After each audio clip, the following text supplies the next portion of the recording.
যে রাজনৈতিক পরিস্থিতি সৃষ্টি হবে সেটি তারা সামাল দিতে পারবে না, বা শেখ হাসিনার ফাঁসি কার্যকর করার সাহস তাদের হয়তো নেই, দূরে আছে, বাইরে আছে, এই জায়গা থেকে নানান ধরনের কথাবার্তা বলে এক ধরনের রাজনীতি করা হচ্ছে, সেই সুযোগটি নষ্ট হবে।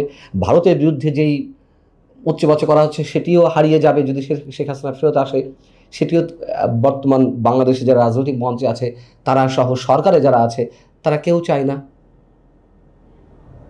কিন্তু আবার বলছে যে প্রত্যর্পণ চুক্তির আওতায় ফেরত দেওয়া হোক, ওই যে জানে যে ভারত ফেরত দেবে না, এটিও ডাবল গেম। মূল কথা তো বিচার। শেখ হাসিনা যখন বলছেন যে আমি দেশে ফিরে আসতে চাই, তার জন্য টেবল পাসের ব্যবস্থা করে রাখুন এখন থেকেই, বলুন যে চলে আসো, আমরা সব কিছু রেডি রাখছি। তা তো না, তা তো করা হচ্ছে না। এদিকে এই বৈঠকের পরে পররাষ্ট্রমন্ত্রী ডক্টর খলিলুর রহমান সাংবাদিকদের কি বললেন, যে ব্রিক্স সম্মেলনে যাওয়ার ক্ষেত্রে আমাদের প্রধানমন্ত্রী যেহেতু ভারত আমন্ত্রণ জানিয়ে রেখেছে, তিনি বললেন যে ব্রিক্স সম্মেলনে প্রধানমন্ত্রীকে প্রধানমন্ত্রী হিসেবে দাওয়াত দেওয়া হয়নি, দাওয়াত দেওয়া হয়েছে বিমস্টেকের চেয়ারম্যান হিসেবে। বেশ ভালো কথা। আসসালামু আলাইকুম প্রিয় দর্শক, আমাদের প্রধানমন্ত্রী তারেক রহমানের সঙ্গে বাংলাদেশে নিযুক্ত ভারতীয় হাই কমিশনার দীনেশ ত্রিবেদীর যে সাক্ষাৎ অনুষ্ঠান ছিল, নিঃসন্দেহে সেই সাক্ষাৎ বা বৈঠকটির দিকে সারা দেশের রাজনৈতিক সচেতন মানুষের দৃষ্টি ছিল, যে এই বৈঠকের মধ্যে দিয়ে আসলে কোন ধরনের বার্তা কে কিভাবে দিতে চায় সে সম্পর্কে মোটামুটি একটা স্পষ্ট ধারণা পাওয়া যাবে আপাতত। আমরা বৈঠকের বিশ্লেষণে যাব, তবে তার আগে আপনাদেরকে কয়েকটি ছবি দেখিয়ে দিতে চাই। প্রথম ছবিটি খেয়াল করুন। প্রধানমন্ত্রী তারেক রহমানের সঙ্গে মার্কিন রাষ্ট্রদূত ব্রেন্ট ক্রিস্টেনসন সাক্ষাৎ করতে গিয়েছিলেন 5 এপ্রিল। ছবিটা খেয়াল করুন। প্রধানমন্ত্রীর সরাসরি ডান পাশে বসেছেন ব্রেন্ট ক্রিস্টেনসন। এবার আরও একটি ছবি দেখুন। ভারতের সাবেক হাই কমিশনার অর্থাৎ দীনেশ ত্রিবেদী আসার আগে যিনি বাংলাদেশে ভারতের হাই কমিশনার হিসেবে নিযুক্ত ছিলেন, প্রণয় ভার্মা, তিনিও 6 এপ্রিল আমাদের প্রধানমন্ত্রী তারেক রহমান সাহেবের সঙ্গে দেখা করতে গিয়েছিলেন, সাক্ষাৎ করতে গিয়েছিলেন। প্রণয় ভার্মাও বসেছিলেন প্রধানমন্ত্রীর ঠিক পাশাপাশি বাম পাশে। এবং এই যে সাক্ষাতের অনুষ্ঠানগুলো সবই সচিবালয়ে প্রধানমন্ত্রীর কার্যালয়ে। ঠিক একই কার্যালয়ে দীনেশ ত্রিবেদী সাক্ষাৎ করতে গেলেন। ছবিটি খেয়াল করুন। তিনি কোথায় বসেছেন? প্রধানমন্ত্রীর সামনে বাম পাশে। এর আগে শেখ হাসিনা যখন প্রধানমন্ত্রী ছিলেন তখন মার্কিন রাষ্ট্রদূত বা ভারতীয় হাই কমিশনার যেই হন না কেন, আমরা দেখেছি পিটার ডি হাস থেকে শুরু করে বা তখনকার ভারতীয় হাই কমিশনার ছিলেন প্রণয় ভার্মা, তারা পাশাপাশি বসেছেন। এই যে মার্কিন রাষ্ট্রদূত বর্তমান বা সাবেক, ভারতীয় রাষ্ট্রদূত বা হাই কমিশনার বর্তমান বা সাবেক, তাদের সবার চেয়ে নিশ্চয়ই যোগ্যতা সম্পন্ন, আরও বেশি যোগ্যতার ব্যক্তি হচ্ছেন দীনেশ ত্রিবেদী। তখন তিনি হচ্ছেন মন্ত্রী পদমর্যাদার, তাকে বিশেষ স্ট্যাটাস দেওয়া হয়েছে ভারতের পক্ষ থেকে। আর পিটার ডি হাস বলি, ব্রেন্ট ক্রিস্টেনসন বলি, প্রণয় ভার্মা বলি, তারা প্রত্যেকেই হয় জয়েন্ট সেক্রেটারি বা এডিশনাল সেক্রেটারি পদমর্যাদার। প্রশ্ন হচ্ছে এটি তাহলে কিসের সিগন্যাল?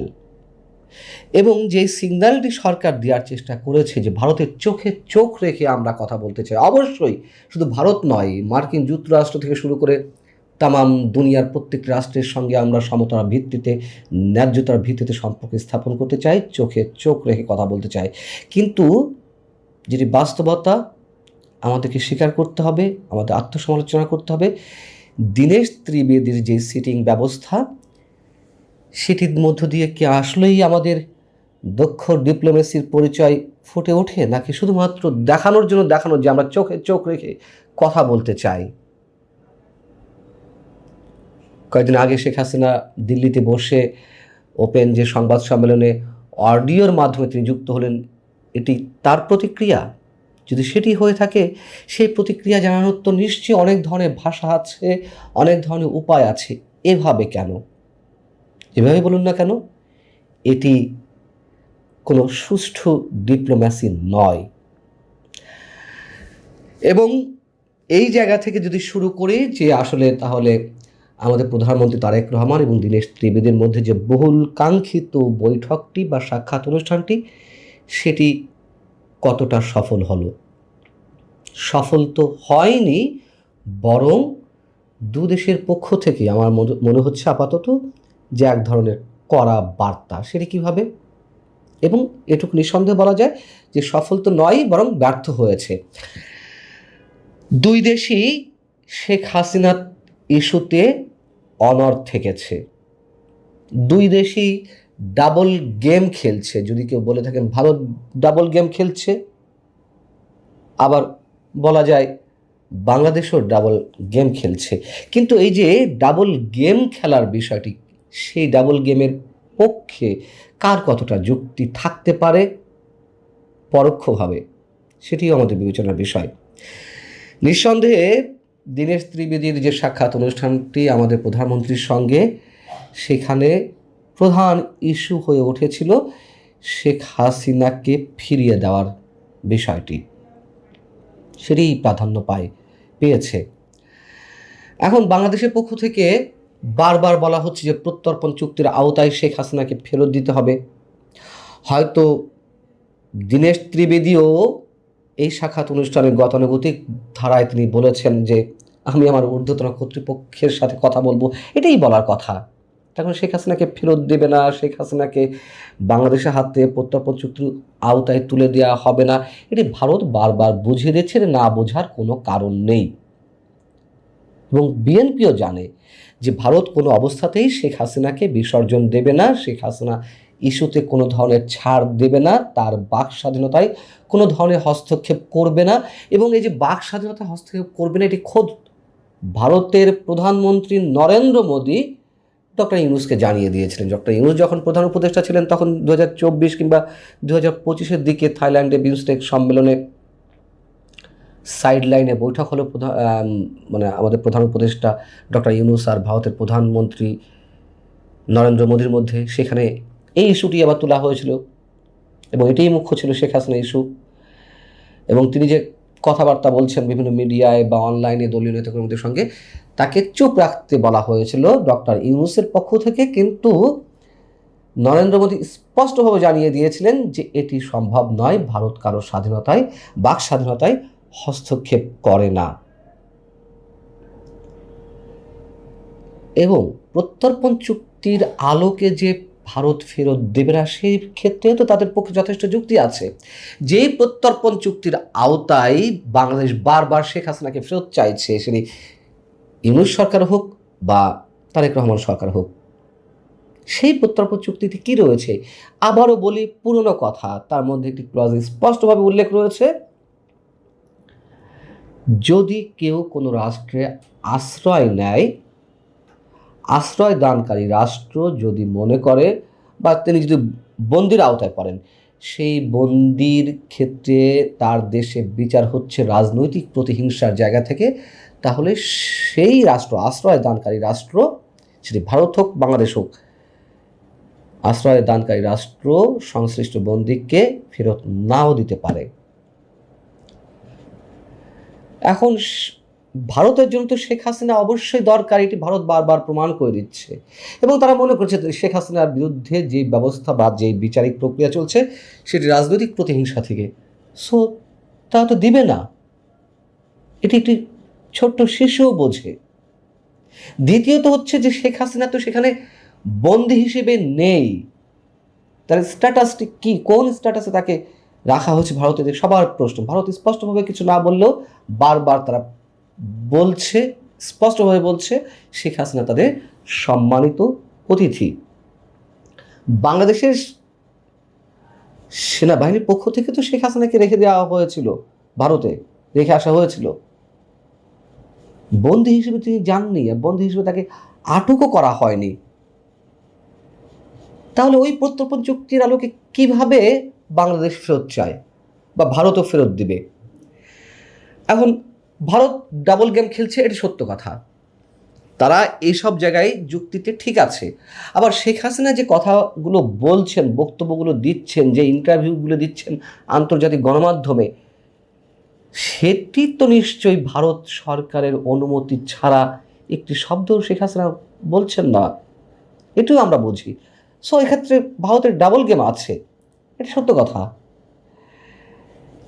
কিন্তু এদিকে বাংলাদেশের সরকারগুলো, অর্থাৎ ডক্টর ইউনূস সরকার থেকে শুরু করে বর্তমান বিএনপি সরকার, তারাও কি ডাবল গেম খেলছে না? তারা ভালো করেই জানে শেখ হাসিনাকে ফেরত দেবে না, তারপরেও প্রত্যর্পণ চুক্তির আওতায় তারা ফেরত চাচ্ছে, বেশ ভালো কথা। কিন্তু ইউনূস সরকার হোক বা বিএনপি সরকার হোক, আমি ইউনূস সরকারের সময় থেকেই শুরু থেকে বলে আসছি যে তারা চায় না শেখ হাসিনা ফেরত আসুক। বিএনপি সরকারও চায় না, সেটিও তো প্রমাণিত হয়েছে। শেখ হাসিনা ফেরত আসুক কেউ চায় না। কেন চায় না তার ব্যাখ্যাও এর আগে করেছি। যে রাজনৈতিক পরিস্থিতি সৃষ্টি হবে সেটি তারা সামাল দিতে পারবে না, বা শেখ হাসিনার ফাঁসি কার্যকর করার সাহস তাদের হয়তো নেই, দূরে আছে, বাইরে আছে, এই জায়গা থেকে নানান ধরনের কথাবার্তা বলে এক ধরনের রাজনীতি করা হচ্ছে, সেই সুযোগটি নষ্ট হবে। ভারতের বিরুদ্ধে যেই উচ্চবাচ্য করা হচ্ছে সেটিও হারিয়ে যাবে যদি শেখ হাসিনা ফেরত আসে। সেটিও বর্তমান বাংলাদেশে যারা রাজনৈতিক মঞ্চে আছে তারা সহ সরকারে যারা আছে তারা কেউ চায় না। কিন্তু আবার বলছে যে প্রত্যর্পণ চুক্তির আওতায় ফেরত দেওয়া হোক। ওই যে জানে যে ভারত ফেরত দেবে না, এটিও ডাবল গেম। মূল কথা তো বিচার। শেখ হাসিনা যখন বলছেন যে আমি দেশে ফিরে আসতে চাই, তার জন্য ট্রাভেল পাসের ব্যবস্থা করে রাখুন এখন থেকেই, বলুন যে চলে আসো, আমরা সব কিছু রেডি রাখছি। তা তো না, তা তো করা হচ্ছে না। এদিকে এই বৈঠকের পরে পররাষ্ট্রমন্ত্রী ডক্টর খলিলুর রহমান সাংবাদিকদের কি বললেন, যে ব্রিক্স সম্মেলনে যাওয়ার ক্ষেত্রে আমাদের প্রধানমন্ত্রী যেহেতু ভারত আমন্ত্রণ জানিয়ে রেখেছে, তিনি বললেন যে ব্রিক্স সম্মেলনে প্রধানমন্ত্রীকে প্রধানমন্ত্রী হিসেবে দাওয়াত দেওয়া হয়নি, দাওয়াত দেওয়া হয়েছে বিমস্টেকের চেয়ারম্যান হিসেবে। বেশ ভালো কথা, সেটা আমরা তো আগে থেকে জানি। সেখানে ওই যে আমন্ত্রণপত্র সেখানে অ্যাড্রেস করা হয়েছে চেয়ারম্যান বিমস্টেক, প্রধানমন্ত্রীর উদ্দেশ্যে। কিন্তু 23শে জুলাই পররাষ্ট্র প্রতিমন্ত্রী শামা ওবায়েদ তিনি তো বললেন যে আমাদের প্রধানমন্ত্রীকে দাওয়াত দেওয়া হয়েছে। তখন কেন চিঠিটা ভালো করে খেয়াল করে দেখেননি? কেন তখন এই প্রশ্নটি তোলেননি যে আমাদের প্রধানমন্ত্রীকে বিমস্টেকের চেয়ারম্যান হিসেবে দাওয়াত দেওয়া হয়েছে? আর সমস্যা কি সেটি দেওয়া হলেও? প্রধানমন্ত্রীকে তো এর আগে একাধিকবার দুইবারের জন্য আমন্ত্রণ দেওয়া হওয়া আছে অলরেডি। একবার প্রধানমন্ত্রী আমাদের প্রধানমন্ত্রীকে ভারতের প্রধানমন্ত্রী ফোন দিয়ে উইশ করেছেন নির্বাচনের বিজয় লাভের পরে, এবং সব পরিবারে ভারত সফরে আমন্ত্রণ জানিয়েছেন। আর তারও আগে যখন শপথ অনুষ্ঠানে ভারতের লোকসভার স্পিকার এলেন ওম বিরলা, তিনিও তো আমন্ত্রণপত্র পাঠিয়ে গেছেন, দিয়ে গেছেন প্রধানমন্ত্রীর সংশ্লিষ্ট ব্যক্তির হাতে। যা হোক, বিষয়টা হচ্ছে প্রধানমন্ত্রীর ভারত সফর, ভারতে আমন্ত্রণ জানানো হয়েছে। আচ্ছা, প্রধানমন্ত্রী হিসেবে যদি তাকে দাওয়াত না দেওয়া হয়ে থাকে, দাওয়াত দেওয়া হয়নি নিশ্চিত, ঠিক আছে, তাহলে বিমস্টেকের চেয়ারম্যান হিসেবে যে তিনি আমন্ত্রিত হলেন, বিমস্টেক যে 7 দেশের অর্থনৈতিক জোট, বঙ্গোপসাগর উপকূলীয় এলাকার, সে যে বাংলাদেশ সহ ভারত, মায়ানমার, শ্রীলঙ্কা, থাইল্যান্ড, নেপাল, ভুটান, এই 7 রাষ্ট্রের যে জোট, সেই জোট বিমস্টেকের চেয়ারম্যান তো আমাদের প্রধানমন্ত্রী। এই রাষ্ট্রগুলোর কাছে আমাদের প্রধানমন্ত্রী কি জবাব দেবেন? কেন গেলেন না, কেন যাবেন না ব্রিক্স সম্মেলনে? চোখ রেখে কথা বলা হোক, আমরা সবাই চাই, আবারও বলি। কিন্তু এটি দেখাতে গিয়ে